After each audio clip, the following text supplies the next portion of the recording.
This is known as throttling. When a fluid flows through a constricted passage, like a partially open valve, an orifice or a porous plug, there is an appreciable drop in pressure and the flow is said to be throttled. So this is valve. When the fluid flows through this passage, then there will be a drop in pressure and there will be a drop in temperature also. So that's why this process is used in refrigeration. So the assumption in this throttling process is adiabatic process, Q is equal to 0, because this is a very small device. So we can see there is no heat flow, work done is equal to 0, and change in kinetic energy and potential energy is neglected. Since friction is present at this point, so the pressure will drop, and due to the presence of friction, this process is known as a reversible process. And application is air conditioning, refrigeration, etc. So applying steady flow energy equation for a single stream, we can write h1 plus v1 square plus gz1 plus q is equal to h2 plus v2 square plus gz2 plus w. Since c1 is equal to c2, there is no change in kinetic energy. Gz1 is equal to gz2, no change in potential energy. Q is equal to 0 because of very small device. Work done is equal to 0, no shaft is attached to it. So h1 is equal to h2. So this is very important. So we can see the enthalpy will remain constant at the point 1 and at the point 2. Point 1 is at the inlet and point 2 is the outlet. So for ideal gas, we know enthalpy is a function of temperature only.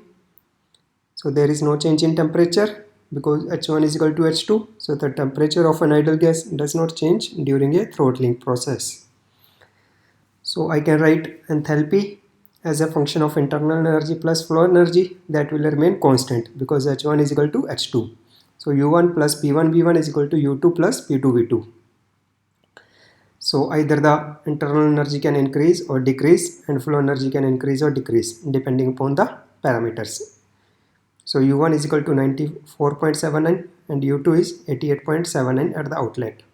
So the sum will remain constant and H1 is equal to H2.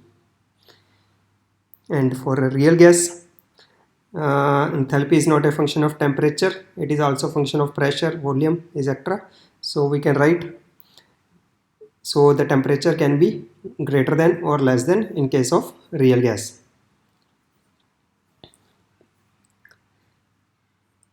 Joule-Thomson coefficient. Joule-Thomson coefficient is the ratio of temperature change to the pressure change when a gas undergoes adiabatic throttling. This is del T upon del P. When the gas undergoes adiabatic throttling means enthalpy will remain constant. So I can write mu is equal to del T upon del P at constant enthalpy. So Joule-Thomson coefficient is a measure of the change in temperature with pressure during a constant enthalpy process.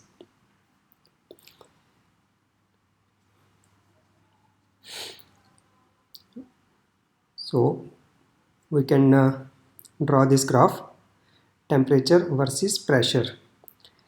Suppose this is our P1 T1 for a fixed condition. Now I am opening the valve, I can achieve the state 2. So by opening, varying the positioning of the valve, I can get different points on the graph. So if I will join for a fixed inlet state, I will get this graph. So now suppose this is this graph. Now you change the inlet condition at this point. Now again varying the condition, we can get different graph. So now we can get this graph. So if you will see, here is the maxima of this graph. After that it will get go down. So if I will join all these points, then I will get inversion line. This curve is known as inversion line, and where this intersects the temperature axis, this point is known as maximum inversion temperature. So maximum inversion temperature has the significance where hydrogen has 204 Kelvin, N2 is 607 Kelvin, and air is 800 Kelvin. So if you want to cool down any gas, then the temperature should be below the maximum inversion temperature. Suppose we are taking nitrogen. So nitrogen maximum inversion temperature is 60 Kelvin and our room temperature is 273 Kelvin. So now my graph will follow this one. For hydrogen, my graph will follow this one. So if you want to cool down one gas, then its temperature should be below the maximum inversion temperature. So Joule-Thomson coefficient is the slope of constant enthalpy lines on the TP diagram. These are some question. Constant enthalpy line on the TP diagram. This is not on TS, not an inversion curve on TP diagram. So correct answer is B. The throttling of the certain gases may be used for getting the refrigeration effect. What is the value of Joule-Thomson coefficient for such a throttling process? So it is asking for the refrigeration effect. So refrigeration we want cooling. So here the slope of Joule-Thomson coefficient is greater than 0 and here it is less than 0. So if it is less than 0, then we are getting heating effect because temperature is increasing from 1 to 2. So if my same point is here and because pressure will decrease in this direction, left hand side, so the point will move this side, I will get cooling effect. So if mu is greater than 0 on the positive slope, I will get cooling effect. If mu is less than 0, then I will get heating effect. So it is asking for the refrigeration effect. So mu should be greater than 0. And here we have option mu is equal to 0 wrong, mu is equal to 1. It is wrong, mu less than 1 and mu greater than 1. C and D both are correct, but most probable is mu is greater than 1. Because mu less than 1 means mu can be less than 0 also. So mu should be greater than 1. It should be positive.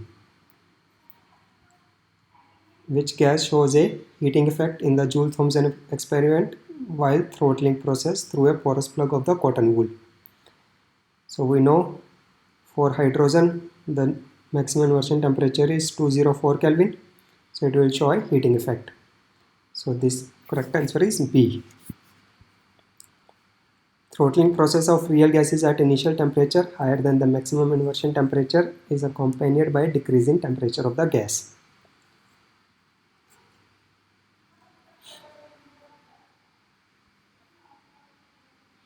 Joule-Thomson coefficient is given by del T upon del P at constant enthalpy and should have a positive value for decrease in temperature during throttling process. So this is correct. Because mu should be greater than 0, it should have a positive value if we want decrease in temperature during throttling process. So reason is correct. Now we will see assertion. It is asking for real gas, if initial temperature is higher than maximum inversion temperature, we will get decrease in temperature. This is wrong. We will get increase in temperature. As in case of hydrogen, we know maximum inversion temperature is 204 Kelvin. So when I am throttling hydrogen, it is always increasing temperature.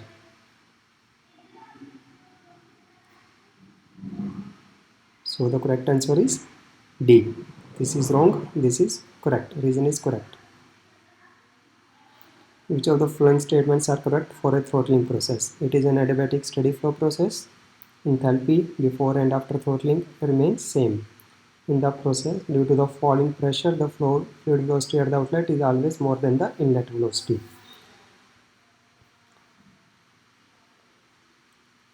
This is correct. This is steady flow process. Mass will remain constant at the inlet and at outlet. The enthalpy H1 is equal to H2. This is also correct. This option is wrong. There is no change in kinetic energy. So the answer is 1 and 2. Correct option is A. In a throttling process, which one of the following parameter remains constant? Temperature, pressure, enthalpy, entropy. In case of ideal gas, we know temperature remains constant and enthalpy remains constant, but it is asking in general. So we know enthalpy will remain constant. So correct answer is C. When dry saturated steam is throttled from high pressure to a low pressure, then pressure decreases and the volume increases. Temperature decreases and the steam becomes superheated. Temperature and dryness fraction increase. Entropy increase without any change in enthalpy. So here it is asking a dry saturated steam.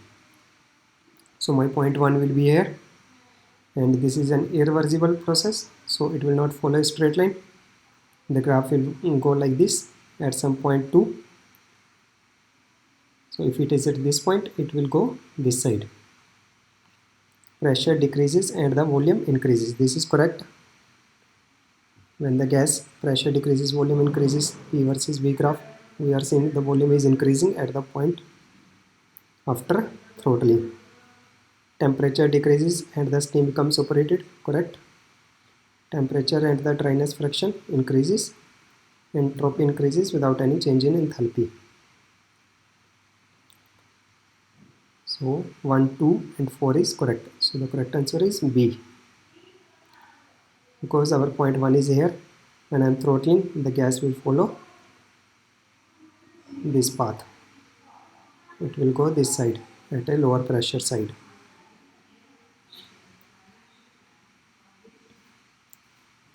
When wet steam flows through a throttle valve and remains wet at the exit, so this is this condition. So its temperature and quality increases, temperature decreases and quality increases. Its temperature decreases but quality increases. Correct answer is B. When an ideal gas with constant specific heat is throttled adiabatically with negligible change in kinetic and potential energy, an ideal gas, so delta H is equal to 0 and delta T equal to 0. A is also correct. And delta H is equal to 0, delta S greater than 0. So this option is also correct. Since it is in GATE 2010, so this is multiple choice. So we can write A and D are correct. Consider the following statements regarding the throttling process of wet steam. The steam pressure and temperature decreases but enthalpy remain constant.